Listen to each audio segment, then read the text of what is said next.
Jake woke before dawn to the sound of wind outside their shelter. The fire had burned down to glowing coals, but the sand walls had absorbed enough heat during the night to keep the interior warm. His alien teammates were still sleeping peacefully, on their bone platforms, something that would have been impossible without the shelter he had built. Zethka was the first to wake. His reptilian metabolism responded quickly to the warming air as the fire coals continued to radiate heat. "I am alive," he said with wonder, as if he could not believe his own words. "We are all alive," Velnara confirmed, stretching her forearms above her head. Her compound eyes were clear and sharp, fully recovered from the frost damage of the night before. Koros swirled gently inside his containment suit, his gaseous form stable and healthy. "I maintained solid consciousness throughout the sleep period," he reported. "This should not have been possible at the recorded temperature extremes." Jake sat up and looked around their shelter with satisfaction. The bone framework was solid and secure. The sand walls showed no cracks or settling. The ventilation system had worked perfectly, keeping the air clean while maintaining warmth. Most importantly, all 4 cadets had survived a night that should have killed them.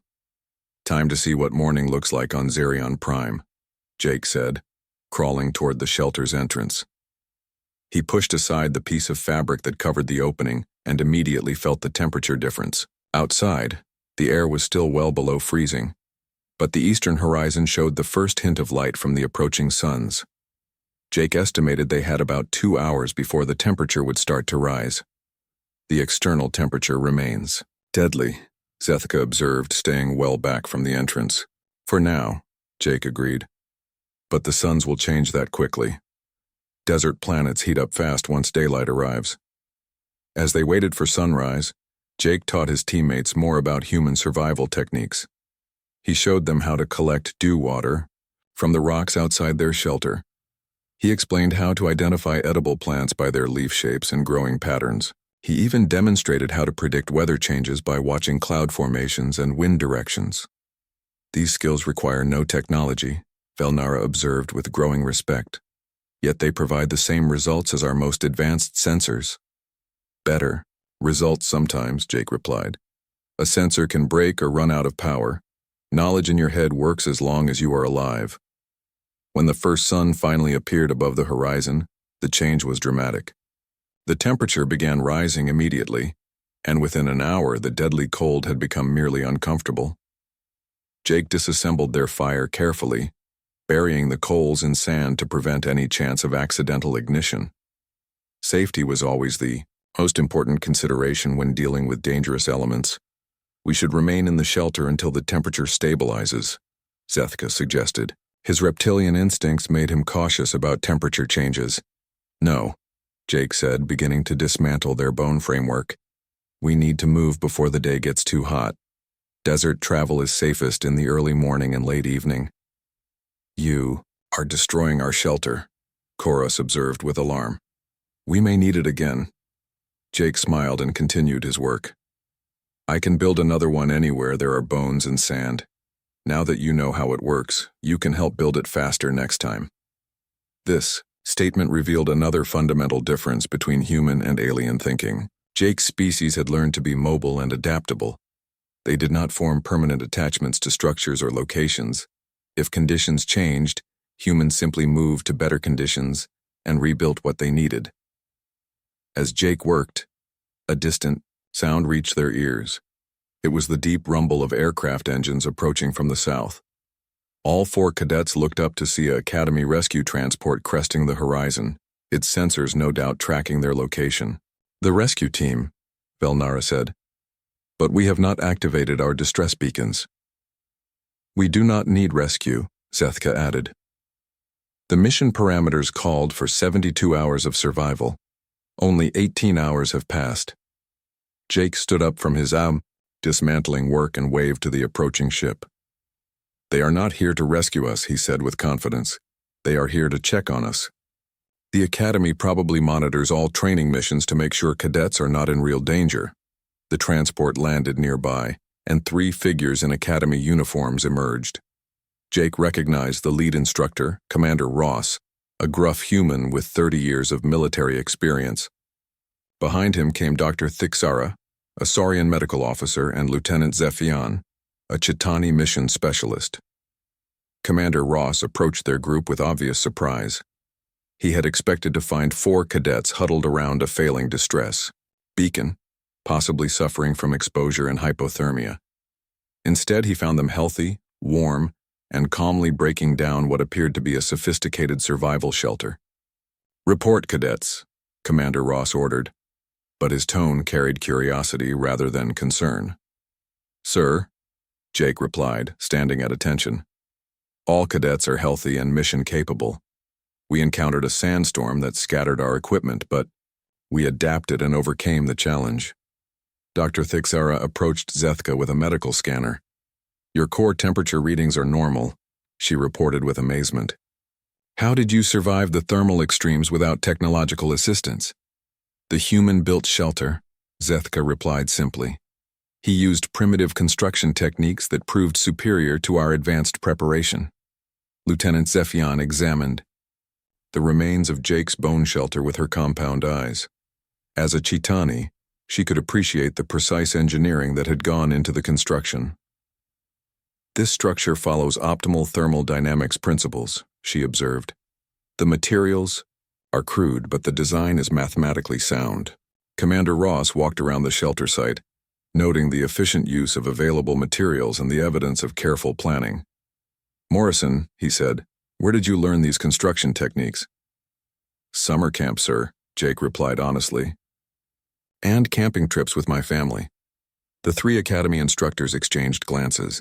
They had overseen hundreds of survival training missions, but they had never seen cadets not only survive impossible conditions, but actually thrive in them. Most training missions ended with rescue operations and medical treatments. This group looked like they could continue the mission for the full 72 hours without difficulty. "The mission parameters have changed," Commander Ross announced. "Your performance has been so exceptional that the Academy wants to study your techniques. You will return with us for debriefing and analysis." As the 4 cadets gathered their remaining gear and prepared to board the transport, Jake noticed his alien teammates looking at him with expressions he had never seen before. It was not just gratitude for saving their lives, though that was certainly present. It was respect for abilities they had never imagined possible. "Jake," Zethka said, as they walked toward the transport, "I must apologize for my species' attitude toward humans. We believed you were primitive and backward. We were wrong." "Your people are not primitive," Velnara added. "You are adapted. There is a significant difference." "I would be honored to serve with you again," Koros said, his gaseous form swirling, with colors that indicated deep respect among his people. Jake smiled at his new friends. "The honor is mine," he replied. "You all contributed to building that shelter. Zethka provided strength, Velnara provided organization, and Koros provided environmental awareness. I just knew how to put the pieces together." As their transport lifted off from the desert surface, the 4 cadets looked down at the hostile landscape that had almost killed them. But now they saw it differently. Zethka saw it as a challenge that could be overcome through adaptation, rather than technology. Velnara saw it as a problem that required creative solutions rather than just systematic analysis. Koros saw it as an environment that could be understood and worked with rather than simply endured. And Jake saw it as he had always seen such places, not as an enemy to be conquered, but as a teacher that could show him new ways to combine human knowledge with alien abilities. The mission report would become legendary at the Academy. It would be studied by cadets from dozens of species, showing them that survival was not just about having the best technology or the most advanced knowledge. Sometimes it was about remembering the oldest lessons and applying them in new ways. More importantly, the 4 cadets had formed bonds that would last their entire careers. They would go on to serve together in the Galactic Defense Force, combining human adaptability with Saurian technology, Chitani organization, and nebulae environmental expertise. They would become known throughout the galaxy as the unit that could succeed in any mission, no matter how impossible it seemed. But that night on Zirian Prime, they were just 4 young beings, who had learned that the most important survival tool was not a machine or a weapon or a computer. It was the willingness to see possibilities where others saw only problems, and the knowledge that had been passed down through generations of beings who refused to give up when faced with the impossible. Jake Miller looked around the classroom and felt very alone. 37 alien students sat in strange chairs made for their different body shapes.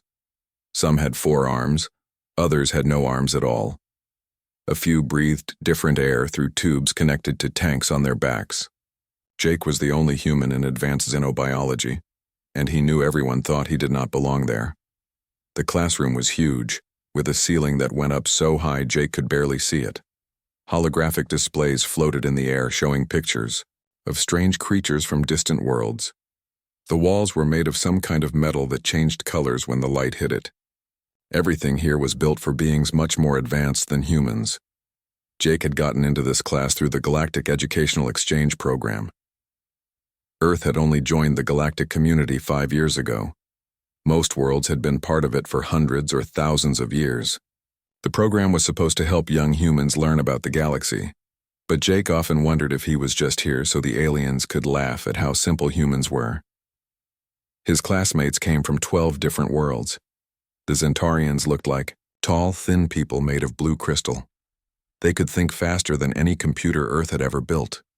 The hegemony students had gray skin and large black eyes. They could move things with their minds and never had to touch anything. The Verdani were plant people who could grow new body parts whenever they needed them. Then there were the Shard Collective members, who were not really individuals at all. They were pieces of a giant thinking crystal that could split apart and come back together. Jake had trouble understanding how they worked, but they seemed to know everything about biology before they even studied it. Professor Vexithera was also from the Shard Collective. She was 12 feet tall and looked like a walking diamond. Her voice sounded like wind chimes when she spoke. She floated above the ground instead of walking, and light seemed to bend around her in strange ways. Jake sat in his human-sized chair in the back corner. His classmates had not been mean to him, but they did not really talk to him either. When they worked in groups, they usually forgot to include him. When they discussed homework, they used words and ideas that Jake had never heard before. He spent most of his time trying to keep up and hoping nobody would ask him questions. The semester was almost over, and Jake had managed to pass most of his tests. He was not the best student, but he was not the worst either. He had learned to use some of the alien technology, though it often broke when he tried to use it. His human hands were apparently too clumsy for most galactic equipment. Today felt different, though. Professor Vexithera seemed excited about something. Her crystal body was glowing brighter than usual, and she kept making musical sounds that Jake had learned meant she was happy. "Students," she said, her voice filling the room like a song. "Today I will announce your final practical examination." The room went quiet. Even the hegemony students, who usually talked to each other with their minds, stopped their mental conversations. Everyone knew that final exams at galactic schools were not like the tests humans took on Earth. They were real, challenges that could be dangerous. "You must capture and study a live specimen of the Void Dancer," Professor Vexithera continued. Holographic images appeared in the air above each student. Jake looked at his display and saw a creature that looked like a cross between a butterfly and a hummingbird. It was about the size of his hand with wings that seemed to be made of starlight. The creature flickered in and out of view, like it was not completely there. "Void dancers are native to the asteroid mining colonies in the Theta sector," the professor explained. "They are phase-shift insects, capable of moving between dimensions when threatened. They feed on quantum energy fields and can survive in the vacuum of space." Jake listened as his classmates immediately started discussing their plans. The Zentorians talked about building probability nets that could catch something in multiple dimensions at once. The hegemony students wanted to use their mental powers to hold the creatures in place. The Verdani planned to grow special plants that could produce the right kind of energy to attract the insects. "This sounds challenging," said Crix, a Zentorian, whose crystal body flashed different colors when he was thinking hard. "We will need quantum containment fields and dimensional stabilizers. My family has hunting equipment that costs more than your entire planet. said Zara, a hegemony student, who never let anyone forget how rich and important her family was. I can have it shipped here within 2 days. The bioluminescent properties of my people will be perfect for this task, added Noom, a Verdani whose flower-like head was already glowing with different colors. I can synthesize the exact pheromones needed to attract any insect. Jake said nothing. He looked at the holographic display again, studying the void dancer carefully. It was pretty, in a strange alien way, but it was also just an insect. Jake had caught plenty of insects back on Earth. Of course, none of them could disappear into other dimensions, but the basic idea was the same. While his classmates continued planning their expensive and complicated solutions, Jake quietly took notes. He wrote down everything the professor said about where the creatures lived, what they ate, and how they behaved. He had learned that the most important part of catching any animal was understanding what it wanted. The class ended with everyone excited about the challenge ahead. As students filed out, discussing their elaborate plans, Jake packed his simple notebook and pen. He had an idea forming in his mind, but it was too early to be sure if it would work. Walking back to his small dorm room, Jake thought about his grandfather, who had taught him to fish when he was little. His grandfather always said that the fanciest equipment in the world would not help you if you did not understand the fish. Maybe the same was true for alien insects.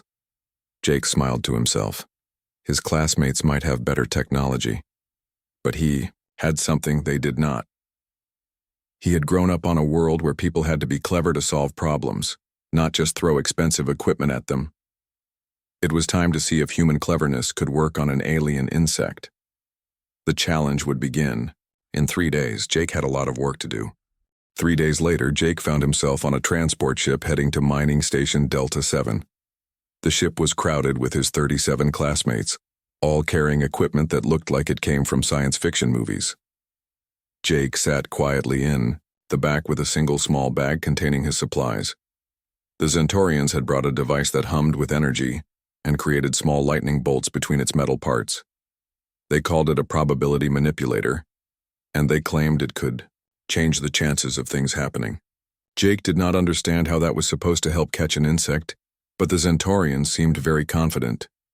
The hegemony students had packed 3 large cases full of what they called quantum containment grids. The cases were so heavy that even the ship's robotic loaders had trouble moving them. Zara kept bragging about how much the equipment cost and how her family owned the company that made it. The Verdani students were easier to spot because they glowed. Noom had spent the last 3 days growing special organs inside his plant body that could produce different smells and lights. Other Verdani students had grown extra arms and eyes specifically for this mission. Jake thought it was amazing that they could change their bodies like that, but it also seemed like a lot of trouble. The Shard Collective students did not seem to need any equipment at all. They just sat together, their crystal bodies flashing with colored lights as they shared information with each other. Jake had learned that when Shard Collective members did that, they were basically becoming one giant brain. It was impressive, but also a little scary. When other students asked Jake about his equipment, he just patted his small bag and said he had everything he needed. This made some of them laugh. Others looked at him like they felt sorry for him. A few seemed curious about what a human could possibly bring that would help catch a creature that could disappear into other dimensions. The transport ship docked at mining station Delta 7 after a 6-hour journey through space. The station was old and mostly abandoned. It had been built to mine rare metals from the asteroids in this system, but the metals had run out years ago. Now it was just an empty shell floating in space, perfect for creatures that wanted to hide. Professor Vexithara gathered all the students in the station's main docking bay. The air was cold and thin, and Jake was glad for his environmental suit. The professor's crystal body glowed brighter in the dim light, making her look even more alien than usual. "The void dancers have been spotted in the lower levels of the station," she explained. "You have 48 hours to capture at least one specimen and return it to this docking bay alive and unharmed. You may use any methods you choose, but remember that these creatures are intelligent and sensitive to electromagnetic fields." She handed each student a standard tricorder, which was a device that could scan for life signs and measure environmental conditions. Beyond that, they were on their own. The alien students immediately began setting up their equipment. The Zentorians found a large open area and started assembling their probability manipulator. It took 4 of them working together to put all the pieces in the right places. When they turned it on, the air around it shimmered like heat waves rising from hot pavement. The hegemony students chose a corridor near the center of the station and began installing their quantum containment grid. The grid was made up of dozens of metal posts that had to be placed in exact positions. Each post was connected to the others by invisible energy fields that would supposedly trap anything that tried to pass through them. The Verdani students spread out through the station, looking for places where their glowing bodies would attract the most attention.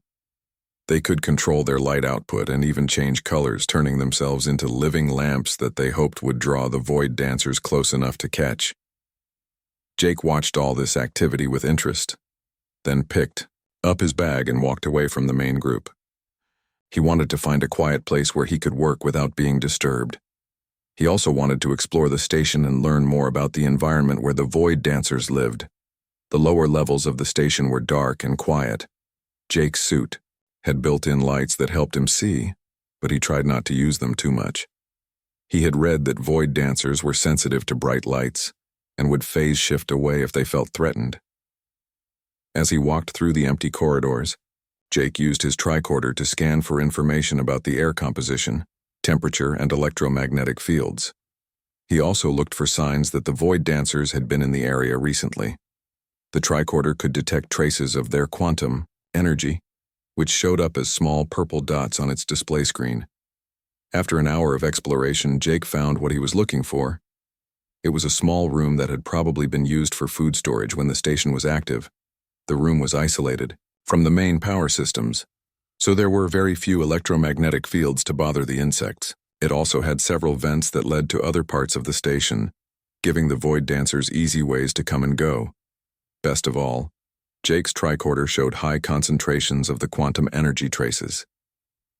The void dancers had definitely been using this room as a gathering place. Jake set his bag down and began unpacking his supplies. Unlike his classmates, Jake had not brought any advanced alien technology. Instead, he had visited the station's kitchen and maintenance areas before starting his hunt. From the kitchen, he had taken some old food containers, cooking oil, fruit that was starting to go bad, and some spices. From the maintenance area, he had borrowed basic tools, cleaning supplies, and some plastic tubing. Jake's plan was simple. He had spent the last 3 days researching everything he could find about void dancers. Most of the information was in alien databases that were hard for humans to understand, but Jake had learned a few important facts. Void dancers fed on quantum energy, but they also needed certain organic compounds to survive. These compounds were similar to chemicals found in rotting fruit and fermented plant matter. In their natural habitat, they got these compounds from asteroid-bound organisms that broke down dead organic material from crashed ships and space debris. The insects were also very social. They liked to gather in groups, especially when they found a good food source. If Jake could create the right smell, he might be able to attract not just one void dancer, but several at once. Jake began mixing his ingredients in one of the food containers.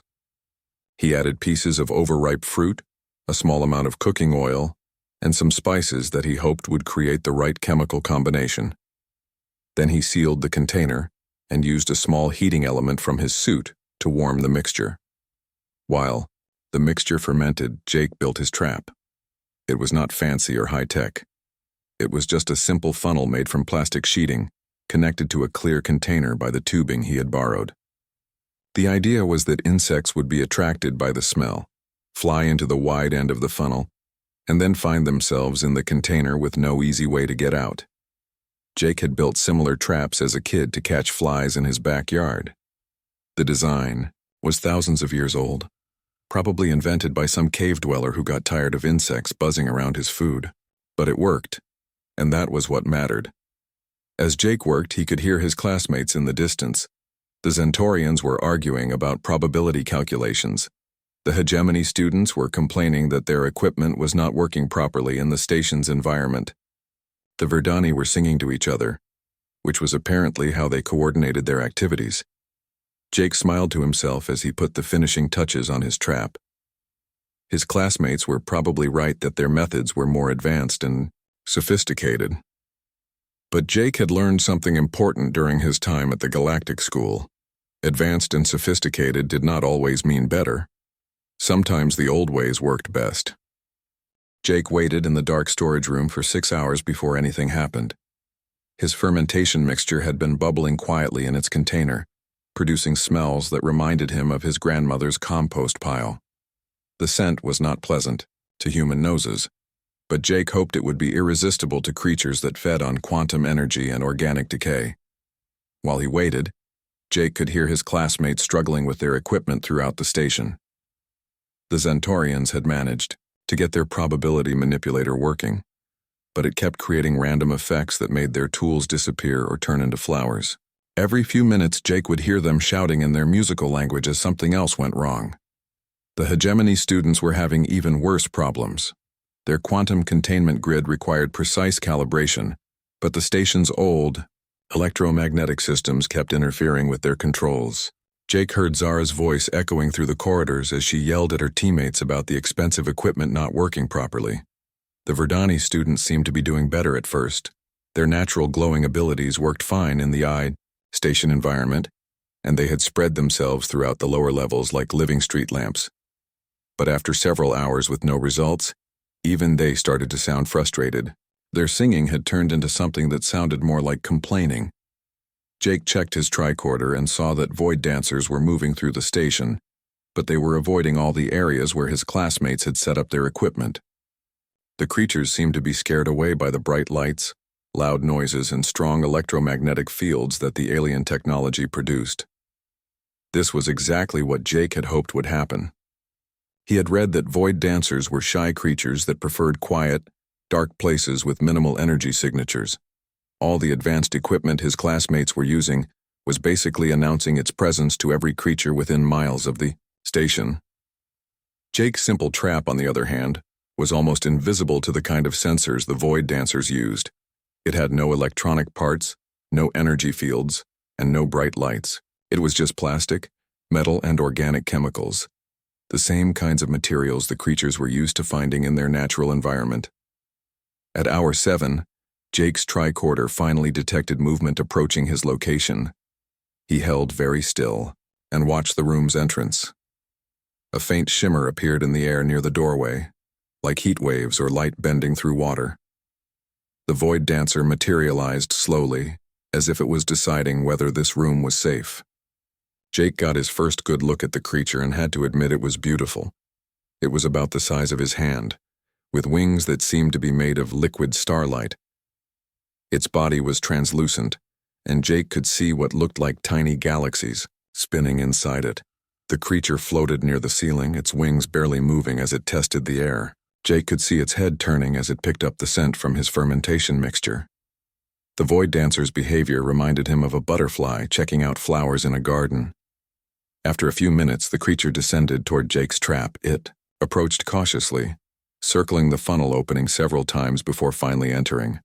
Once inside, it seemed to realize it had found exactly what it was looking for. The creature made soft chirping sounds as it moved toward the container, where Jake's bait was located. Jake watched in fascination as the void dancer began to feed. It did not eat the organic material directly. Instead, it seemed to absorb the quantum energy that was being released by the fermentation process. The creature glowed brighter as it fed, and the tiny galaxies inside its body spun faster. Then, something wonderful happened. The feeding void dancer began making different sounds like it was calling to others. Within minutes, more shimmers appeared in the air around the room.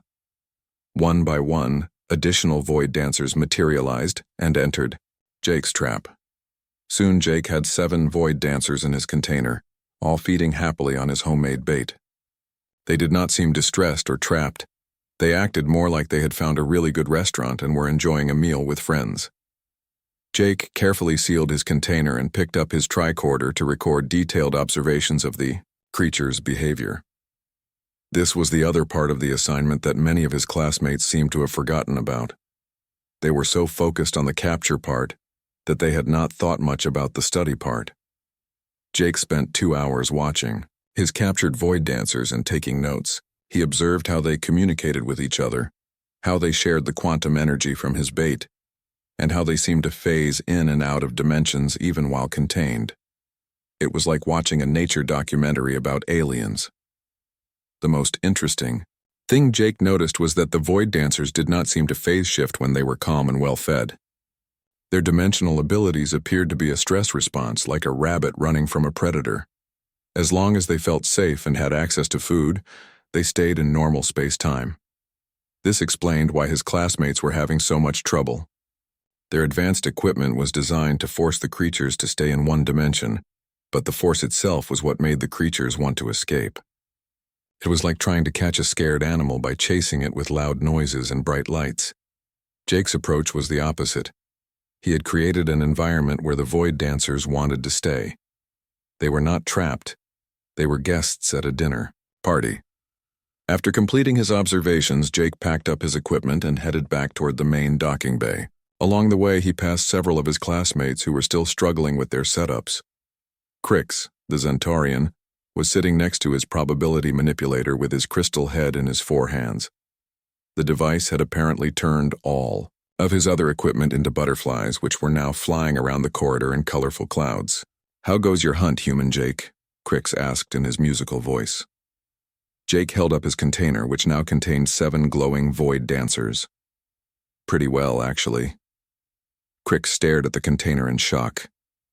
"You have captured 7 specimens? How is this possible?"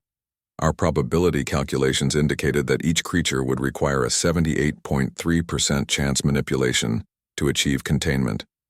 "I just gave them what they wanted," Jake said simply. He continued walking and encountered Zara and 2 other hegemony students trying to repair their quantum containment grid. Half of the metal posts were sparking and the energy fields kept flickering on and off. "This is impossible," Zara was saying. "Our equipment is the most advanced in the galaxy. It should work perfectly." She noticed Jake and glanced at his container. Her large black eyes widened when she saw the captured void dancers.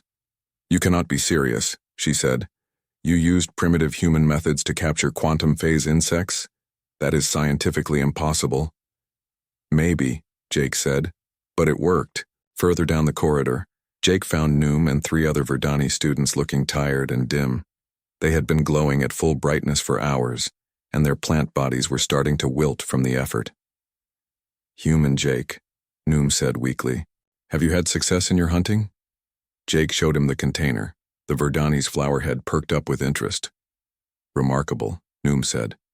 "We have been producing the finest bioluminescent displays, but we have seen no creatures at all. What method did you employ?" "I made something that smelled like their favorite food," Jake explained. Noom was quiet for a moment. "This is wisdom we did not consider," he finally said. "We focused on what we could produce, not on what they needed." Jake nodded and continued toward the docking bay. He was starting to understand something important about his alien classmates. They were all incredibly intelligent and had access to amazing technology, but they approached problems like they were engineering challenges rather than biological puzzles. When you were trying to catch a living creature, you had to think like that creature. You had to understand what it wanted, what it feared, and what would make it feel safe. No amount of advanced technology could replace that kind of understanding. Jake reached the docking bay with 12 hours still remaining in the test period. Professor Vexithera was there, monitoring the progress of all her students through some kind of crystal interface. "Student Jake," she said, her voice chiming with surprise. "You have returned early, and you appear to have been successful." Jake set his container down where she could examine it. The 7 void dancers were still glowing softly, still feeding on his fermented bait. Professor Vexithera studied the creatures for several minutes, her crystal body flashing with different colors as she processed what she was seeing. "This is most unusual," she finally said. "The specimens appear to be completely unstressed. They are not attempting to phase shift at all. How did you achieve this result?" Jake smiled. "I figured they were probably homesick." Professor Vexithera spent the next hour examining Jake's captured void dancers, with equipment that looked like it could see through time itself. Her crystal body kept changing colors as she ran different scans, and Jake could hear musical tones. That probably meant she was talking to other members of the Shard Collective. "Student Jake," she finally said, "these specimens are exhibiting behavior patterns we have never observed in laboratory conditions. They are completely calm, their quantum signatures are stable, and they appear to be in perfect health. More importantly, they are not showing any signs of dimensional stress." Jake nodded, though he was not entirely sure what dimensional stress was. "They seem happy enough. I think they like the food." The professor's body flashed bright blue, which Jake had learned meant she was very interested in something. "You must explain your methods in detail. The other students have been working for nearly 30 hours without success. Yet you accomplished this task in less than 12 hours, using equipment that appears to be constructed from kitchen supplies." Before Jake could answer, the sound of frustrated voices echoed through the docking bay. His classmates were returning, and from the sound of things they were not having a good time. Crix was the first to arrive, floating sadly behind his probability manipulator, which was now making random objects appear and disappear every few seconds. A small rain cloud had formed above his crystal head and was dripping water onto his equipment. "Professor," Crix said in his musical voice, "I must report that our mission has encountered significant complications. The probability fields have become unstable, and we have accidentally created 17 parallel dimensions in corridor section C7. Professor Vexthera made a sound like wind chimes in a hurricane. "You created parallel dimensions? How many? Creatures are lost between realities?" "We are unsure," Crix admitted. "The Void Dancers seem to be enjoying themselves in the alternate timelines, but we cannot access them to complete our capture mission." The hegemony students arrived next, carrying the broken pieces of their quantum containment grid. Zara looked furious, and her mental abilities were making small objects float around her head in angry circles. "This station is defective," she announced. "Our equipment is worth more than most star systems, but the electromagnetic interference here is beyond acceptable parameters. We demand to attempt this test on a different station with proper power regulation. The electromagnetic interference is part of the natural environment where these creatures live," Professor Vexthera explained patiently. "A successful xenobiologist must be able to work in any conditions." Zara glanced at Jake's container of happily glowing void dancers, and her expression became even more sour. How did the primitive humans succeed when superior technology failed? The Verdani students were the last group to return. They looked exhausted, their plant bodies wilted and dim. Noom had to be carried by two of his classmates because he had used up all his energy trying to produce the right kind of light. "We regret to report failure," Noom said weakly. "We produced every possible combination of bioluminescent signals, but the creatures avoided all of our locations. We believe they may have been frightened by our displays." Other students began gathering around Jake's container, staring at his captured void dancers in amazement. Word was spreading quickly that the human had succeeded where everyone else had failed. "How is this possible?" asked a Shard Collective student whose crystal body was flickering with confusion. "Human technology is centuries behind galactic standards. Their scanning equipment cannot even detect quantum signatures properly." "Maybe that was the problem," Jake said. "Maybe we were trying too hard to be fancy." He picked up his container and set it on a nearby table where everyone could see it better. The void dancers inside were still feeding peacefully, their bodies pulsing with soft light as they absorbed quantum energy from his fermented bait. "I spent 3 days reading everything I could find about these creatures," Jake explained. "Most of the research focused on their dimensional abilities and quantum energy requirements, but I found some older reports from the mining stations where they were first discovered." Jake pulled out his notebook, which looked very primitive, compared to the holographic displays his classmates used. The original miners noticed that void dancers were attracted to areas where organic waste was decomposing. Food scraps, plant matter, anything that was breaking down and releasing chemical compounds. "But they feed on quantum energy," protested Crix. "Not organic matter." "They feed on quantum energy that is released when organic matter breaks down," Jake corrected. "In their natural habitat, They get this energy from dead organisms that crash land on asteroids. But in a clean, sterile environment like a space station, there is no natural source of those compounds. Jake opened his container and used a small tool to collect a sample of his bait mixture. I created an artificial version of their natural food source using fruit, cooking oil, and spices from the station kitchen. The fermentation process produces the same quantum signatures that attract them in the wild. Professor Vexithara examined Jake's bait with her advanced scanning equipment. Her crystal body began glowing brighter as she analyzed the chemical composition. "Fascinating," she said. "The organic compounds are releasing quantum energy in patterns that precisely match the spectral signatures found near asteroid impact sites. You have essentially recreated their natural ecosystem in a container." "It was not that hard," Jake said. "My grandfather taught me that if you want to catch something, you have to think about what it needs to survive, not just what you want to do with it after you catch it." The alien students looked at each other in confusion. Many of them came from worlds where food was created artificially, or where biological needs were managed by technology. The idea of understanding natural ecosystems was foreign to their experience. "But what about containment?" asked Zara. "How did you prevent the creatures from phase shifting away when they realized they were trapped?" Jake smiled and pointed to his void dancers, who were still moving freely around the container, sharing bait and communicating with soft chirping sounds. "They are not trapped," he said. "They are choosing to stay. The container has openings that are big enough for them to leave if they want to, but they do not want to leave because they found a good food source." "That is impossible," Zara insisted. "Capture protocols require complete containment to prevent specimen loss. Sometimes the best way to keep something is to make it want to stay," Jake replied. Professor Vexithara was quiet for several minutes, her crystal body cycling through colors that Jake had never seen before. Finally, she spoke. "Student Jake, your approach represents a fundamental difference in thinking that we had not considered. While your classmates focused on controlling the creatures through technology, you focused on understanding their natural behavior and providing what they needed." She turned to address the entire class. "This is an important lesson for all of us. Advanced technology is a powerful tool, but it cannot replace understanding. Sometimes the most sophisticated solution is also the simplest one." Jake looked around at his classmates, who were all staring at him with new respect. Even Zara had stopped complaining about primitive human methods.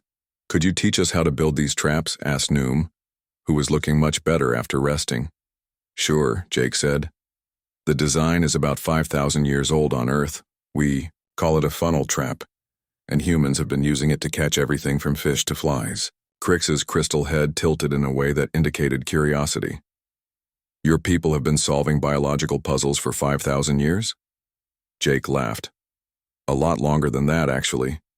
Humans have always had to be clever to survive. We did not have the kind of advanced technology you all grew up with, so we learned to work with nature instead of trying to control it." Professor Vexithara made the wind chime sound that indicated she was very pleased. "Student Jake, you have not only completed the assignment successfully, you have provided new insights that will benefit the entire field of xenobiology. Your methods will be studied and shared throughout the Galactic Educational Network." Jake felt proud but also a little embarrassed by all the attention. He had just done what seemed logical to him. Maybe that was the real difference between humans and his alien classmates. Humans were used to solving problems with whatever they had available, while aliens were used to having the perfect tool for every job. As the class prepared to return to Kepler Station, Jake made sure his void dancers had enough bait for the journey. Several students asked if they could examine his trap design more closely, and Jake was happy to explain how it worked. For the first time since starting the exchange program, Jake felt like he truly belonged in the class, not because he had learned to use alien technology, but because he had shown his classmates something they had never considered before. Sometimes the old ways really were the best ways.